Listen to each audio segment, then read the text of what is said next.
Hello, my dear students, my well-wishers, my viewers, and my dear friends. This is your own Dr. Ranjan Sinha. I welcome you all in my channel RK's Academic Zone. My dear students of Standard 11th, आज मैं आप लोगों को sociology पढ़ाऊंगा और sociology में जो आप लोगों का पहला जो एक बुक मैंने स्टार्ट किया था समाजशास्त्र परिचय, उसमें से आपका दूसरा अध्याय यानी समाजशास्त्र में प्रयुक्त शब्दावली, संकल्पनाएं एवं उनका उपयोग, जिससे हम लोग आगे बढ़ चुके थे। बहुत सारा चीज हमने पढ़ा है। वहां पर सामाजिक स्तरीकरण हमने देखा। देखिए, एक चीज मैं रिपीट करता हूं, स्तरीकरण मैं फिर से एक बार रिपीट कर दूं। स्तरीकरण मतलब स्तर, स्तरीकरण स्टेप बाय स्टेप। समाज हर स्तरों में बटा हुआ है, वही हम लोग पढ़ रहे हैं। वो भिन्न भिन्न जो स्तरें हैं उनके बारे में, हमारी प्रतिष्ठा हो, हमारी परिस्थिति हो, हमारी भूमिका हो, हमारी जाति व्यवस्था हो, हमारी वर्ग व्यवस्था हो, वर्ण व्यवस्था हो, जो भी जितने भी सारी चीजें, आयु से हो, वर्ग से हो, लिंग से हो, ये विभेद जो है, ये स्तर जो है समाज में, ये इसी को हम लोग स्तरीकरण कहते हैं। इसकी एक अलग अलग अलग भूमिकाएं होती है समाज में, इसका योगदान अलग किस्म का होता है। उसी के बारे में हम लोग यहाँ पढ़ गए। आज जहां तक हम लोग पढ़ चुके थे उसके बाद शुरू करेंगे, यानी जाति। तो जाति से हमें शुरू करना है। तो चलिए मेरे साथ हम लोग क्लासरूम में बैठते हैं और वहां पर सीधे आमने सामने बुक रख के हम लोग पढ़ाई शुरू करते हैं। चलिए। Hello students, welcome to my classroom. चलिए आज हम लोग चलते हैं जाति। जाति क्या है? What is cast? कास्ट क्या है? जाति एक बंद वर्ग है। Caste is a closed class. देखिए, अब ये कैसा है? क्लास और कास्ट जो मैं बोल रहा हूं, यानी एक वर्ग हो गया, एक जाति हो गया।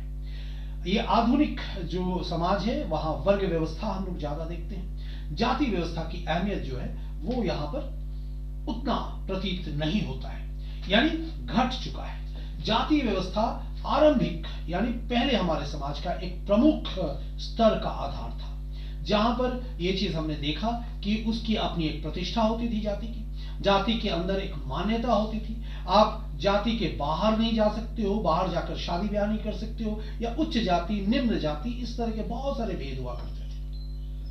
ब्राह्मण अगर कहा जाए, यानी इस कुछ जाति में, वर्ग में कुछ ऐसा कहा जाता है कि ब्राह्मण यानी सर्वोच्च, जिसको कहा जाए सर्वोच्च यानी सबसे ऊपर है, इस तरह का स्थान मिलता है। कुछ ऐसे जाति आ जाते हैं जिसको एकदम निम्न कोटि का कहा जाता है, तो जिसके यहाँ खान पान पर प्रतिबंध लगाया जाता है उच्च जाति के द्वारा, या फिर वहां उसके लिए मंदिर में जाना या पूजा पाठ करना या उसके हाथ का खाना खाना।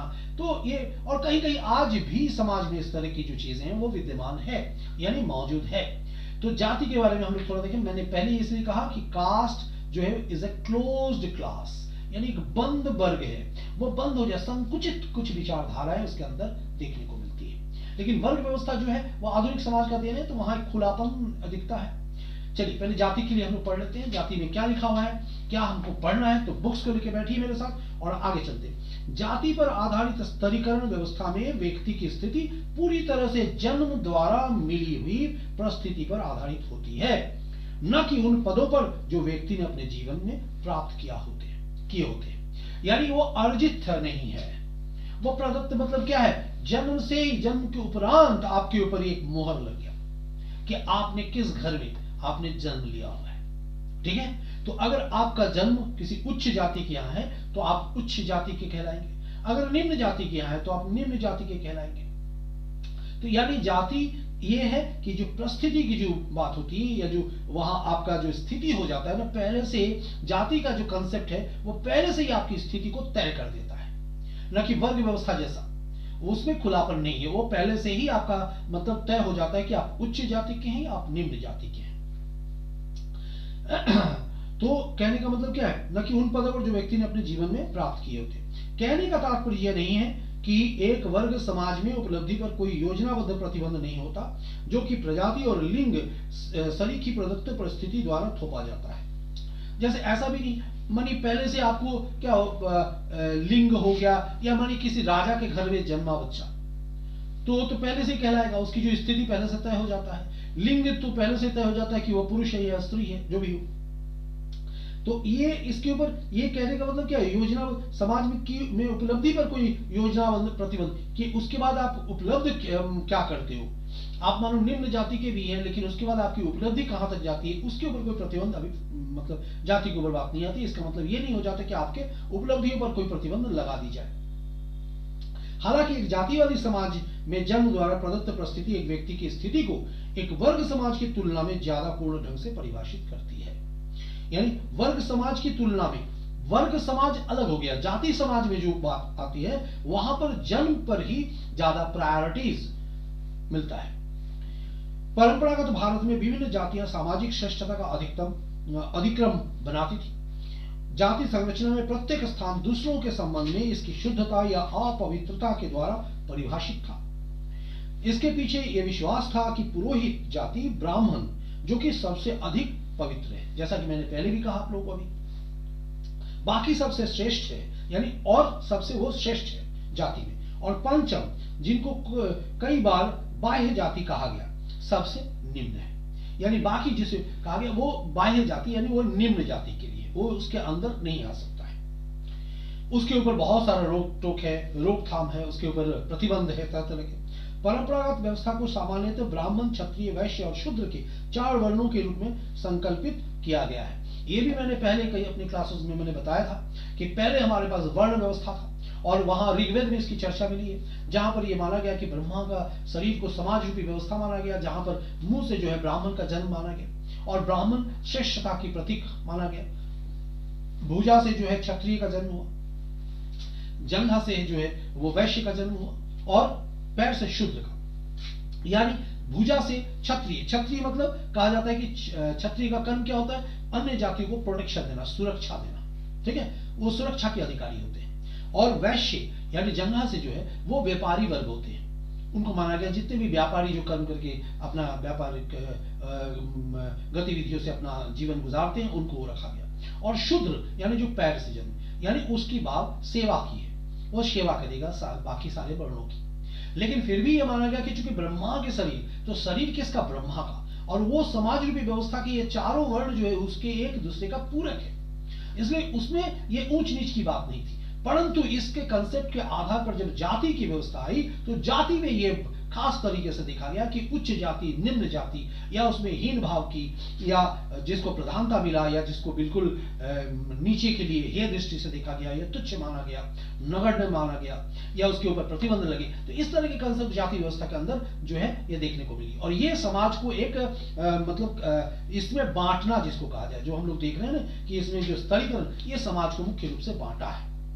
आगे भी समाज, जैसे हम लोग कहते हैं कि समाज जो है, समाज मतलब सामाजिक व्यवस्था या समाज जो है ये आगे बढ़ रहा है, तो निरंतर एक प्रगतिशील है, कोई जरूरी नहीं जो पीछे था वो अभी नहीं। और समाज में हम लोग आगे पढ़ेंगे भी, आगे चलकर जब जो भी विद्यार्थी समाज शास्त्र को पढ़ रहे हैं वो जब सामाजिक परिवर्तन को पढ़ेंगे तो वहां देखेंगे परिवर्तन जो है वो कई तरह से होता है, यानी चक्रीय भी होता है। यानी चक्रीय कहने का मतलब ये चक्के की तरह घूमता रहता है, आज अगर ये है तो कल ये नीचे आ सकता है, फिर अगर नीचे है तो फिर घूमकर अपनी जगह आ सकता है, यानी चक्रीय है पूर्ण रूप से। और एक जो है सीधी तरीके से ऊपर चढ़ रहा है। तो परिवर्तन 2 तरीके से होते हैं, यानी जो परिवर्तन नीचे से हम ऊपर की तरफ चढ़ रहे हैं सीधी तरीके से, वो नीचे उन कुछ चीजों को त्याग कर आगे की तरफ हम लोग बढ़ रहे हैं।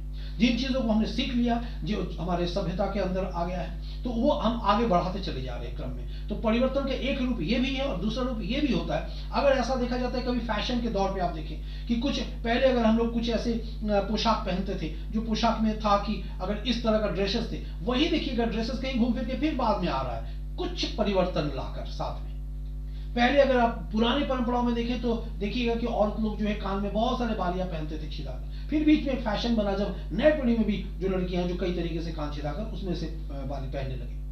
तो इस तरीके से, यानी कहने का मतलब कुछ चीजें ऐसी होती है ना, परिवर्तन का प्रक्रिया जो है वो घूम फिर कर अपने रूप में फिर आता चलता है, यानी एक चक्रीय होता है, एक एकदम वर्टिकल जो सीधे अपने ऊपर चढ़ते चला जाता है। तो इस तरह से परिवर्तन भी जो समाज में एक प्रकृति का नियम है वो चलेगा ही साथ साथ। इसीलिए समाज में जो समाज हमारा है वो सिर्फ मतलब बंधा हुआ नहीं है, रुका हुआ नहीं है, वो स्थिर नहीं है, वो प्रगतिशील है, वो आगे बढ़ रहा है। तो परिवर्तन जाति व्यवस्था, जैसे वर्ण व्यवस्था, फिर जाति व्यवस्था है, फिर वर्ग व्यवस्था सामने देखने को मिला। तो ये आधुनिक समाज का देन के रूप में वर्ग व्यवस्था सामने आए। तो जाति की जो कंसेप्ट हम लोग पढ़ रहे हैं, तो जाति में मुख्य रूप से आधार क्या होता है, जन्म। जन्म को माना गया तो यहाँ यही कहा गया कि पुरोहित जो ब्राह्मण होते थे तो उनको सर्वोच्च स्थान मिलता था, और जो जाति में जिसको कहा गया कि बाह्य जाति, वो सबसे निम्न माना गया।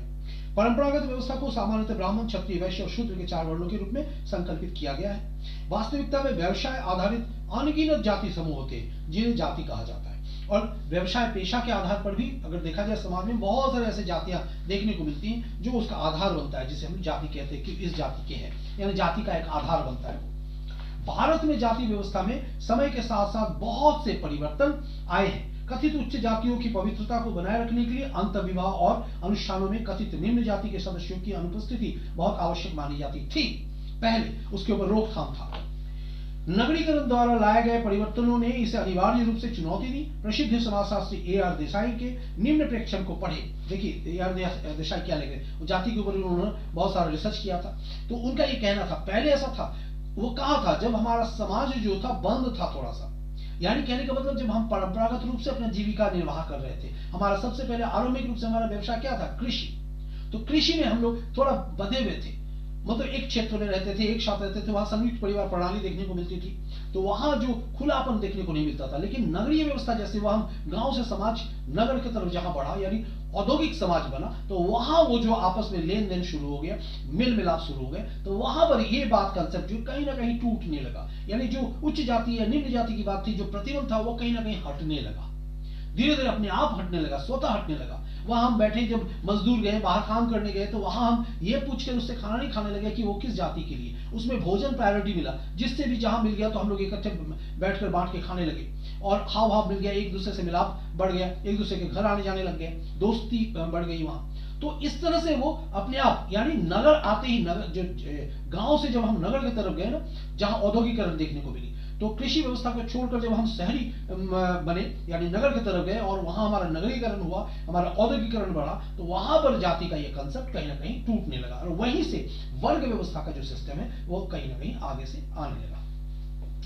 तो ये देखिए A.R. देसाई क्या कह रहे हैं यहाँ, भारत में नगरीकरण के दूसरे सामाजिक प्रभाव पर उनकी टिप्पणी इस प्रकार है। क्या कह रहे हैं देखिए, आधुनिक उद्योग, वही आधुनिक उद्योग, आधुनिक शहरों को अस्तित्व में लाए, जो सर्वदेशीय होटलों, रेस्तरां, रंगमंचों, ट्रामों, बसों, रेलों से मधुमक्खी के छत्ते की तरह भरे पड़े थे, यानी विशुद्ध होटल और रेस्तरां जिन्हें वेतन भोगियों और मध्यम वर्ग के लिए बनाया गया था, शहरों में सभी जातियों और मतों के लोगों से भर गए। ट्रेनों और बसों में व्यक्ति अक्सर निम्न वर्ग के व्यक्ति के साथ सफर करते। देखिए ये मेल मिलाप कैसे बढ़े, बाहर हम होटल में खाने लगे, जब होटल में खाने लगे तो होटल में जो सर्व करके वेटर जो खाना दे रहा है, हम उससे पूछकर थोड़ी खाते हैं कि वो किस जाति का है। हो सकता है एकदम निम्न जाति का हो, लेकिन वही हमें खाना सर्व कर रहा हो। बस में हम सफर कर रहे हैं, हमारे बगल वाले यात्री ट्रेन में सफर कर रहे हैं, हमारे बगल वाले यात्री किस जाति के हैं, हम तो ये नहीं पूछते हैं। तो इस तरीके से वो मेल मिलाप, इनका ये कहना था, रिसर्च वर्क में इन्होंने ये बताया कि यही जो चीज थी, आहिस्ता आहिस्ता ये सब कंसेप्ट जैसे आने लगा, तो हमारे अंदर वो जाति का जो रूढ़िगत विचारधारा थी वो धीरे धीरे हटने लगी। साथ सफर करते रहे, तथापि यह नहीं माना जाना चाहिए कि जाति लुप्त हो गई, लेकिन फिर भी जाति अभी लुप्त नहीं हुई है। हालांकि परिवर्तन हुआ था, परंतु भेदभाव को दूर करना इतना आसान नहीं था। हमारे मन में आज भी ये जाति का कंसेप्ट बैठा हुआ है, जैसा कि उपरोक्त कथन कहता है। मिल में उस प्रकार का खुला भेदभाव ना हो जैसा कि गांव में होता है, परंतु निजी अंतर्क्रिया के अनुभव दूसरी कहानी बताते हैं। परमार ने देखा, क्या देखा, वे हमारे हाथों से पानी भी नहीं पीते और हमसे व्यवहार करते समय कई बार गाली गलौजवादी भाषा का प्रयोग करते हैं। ये इसलिए है क्योंकि वे ये महसूस करते हैं और विश्वास रखते हैं कि वे श्रेष्ठ हैं। वर्षों से ऐसा ही चला आ रहा है। हम कितनी भी अच्छी वेशभूषा धारण करें, उससे कोई फर्क नहीं पड़ता। वे कुछ चीजों को अपनाने के लिए तैयार नहीं है। देखिए ये सब कंसेप्ट क्या है, आज भी कई जगह ऐसा देखने को मिलता है। अभी भी कहीं गांव में आप चले जाइए, बहुत सारे लोगों की ये पर्सनल विचारधारा बनी हुई है।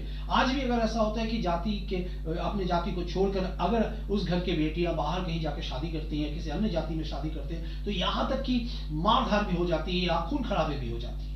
अभी भी इतना पढ़ा लिखा होने के बावजूद, यानी ये हमारे मन में एक ऐसा घर कर चुका है। जैसे क्या कहा जाता है कि जैसे धर्म को लेकर अभी भी धर्म की ललकार, अगर किसी को धर्म के नाम पर किसी को ललकार दिया जाए तो लोग लड़ने लग जाते हैं। हिंदू मुस्लिम करके जिहाद छिड़ जाता है, लड़ाई हो जाती है, संघर्ष हो जाता है, युद्ध छिड़ जाता है। तो ये इसका कहने का मतलब, इसलिए कार्ल मार्क्स ने कहा था कि धर्म क्या है, वो एक अफीम की तरह है, नशा है एक तरह का, इंसान के मन में ये बैठा हुआ है। तो इंसान के अभी खून में वो जाति बसी हुई है। जाति का जो भेदभाव को त्यागना धीरे धीरे, पता नहीं अभी कितने वर्ष लगेंगे इसको त्यागने में, फिर भी इसको हम लोग जितने पढ़े लिखे समाज जो है, सच में शिक्षित जो हो रहे हैं, वो आहिस्ते आहिस्ते इस बात को त्यागने लगे हैं। आज खुलापन कहीं ना कहीं आने लगा है, या जाति को छोड़कर अंतरजातीय विवाह देखने को मिली है। पहले जैसे होता था कि कहीं भी शादी, आजकल क्या है जिसको हम लोग लव मैरिज कह रहे हैं, तो इस तरह का विधि विधि यहाँ जहाँ लड़के लड़कियां एक दूसरे को देखकर शादी कर रहे हैं, या कहीं भी ऐसा देखने को मिलता है कि इलोप, जैसे पहले हम लोग कहते हैं इलोप, यानी लड़के लड़कियों को भगा कर ले जाते थे, वो प्रारंभिक समाज की बात कही जाती थी।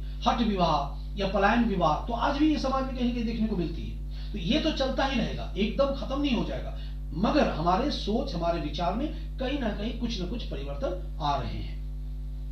आज भी बहुत अधिक जातिगत भेदभाव उपस्थित है, पर साथ ही लोकतंत्र की कार्य प्रणाली ने जाति व्यवस्था को प्रभावित किया है। हमारा लोकतंत्र, प्रजातंत्र जो है, कहीं ना कहीं जाति व्यवस्था को कुछ न कुछ परिवर्तन उसमें लाया है। जाति हित समूह के रूप में मजबूत हुई है, और हमने भेदभावग्रस्त जातियों को समाज में अपने लोकतंत्रीय अधिकारों के प्रयोग के लिए संघर्ष करते भी देखा है। यानी आज लोग चाह रहे हैं, ये इलेक्शंस जो होते हैं प्रजातंत्र में, मतलब क्या, प्रजा का तंत्र, आज प्रजा के ही बोलवाला है। तो प्रजा, वहां अगर प्रजा इकट्ठे नहीं आए, एक मत उसमें नहीं हो, तो क्या होगा? प्रजातंत्र और ये शासन व्यवस्था, अगर यहाँ इलिटरेसी अभी भी छाई रहे, अशिक्षा अभी भी रहे, ये जो अंधविश्वास अभी भी पनपा रहे, तो कैसे वो प्रजातंत्र को भोग पाएगा? यानी लोग कहीं ना कहीं ये चाह रहे हैं कि वो इस सब चीजों को हटाए। तो यानी कुछ सुधार और कुछ परिवर्तन जाति के अंदर दिखा जा रहा है। ठीक है, तो आज के लिए इतना, ये जाति जो मैंने बताया आपको, फिर हम आगे चलेंगे। फिर वही स्तरीकरण का एक प्रमुख आधार है सामने, वह है वर्ग, जिसको हम नेक्स्ट क्लास में फिर चर्चा करेंगे। तो आज के लिए इतना ही।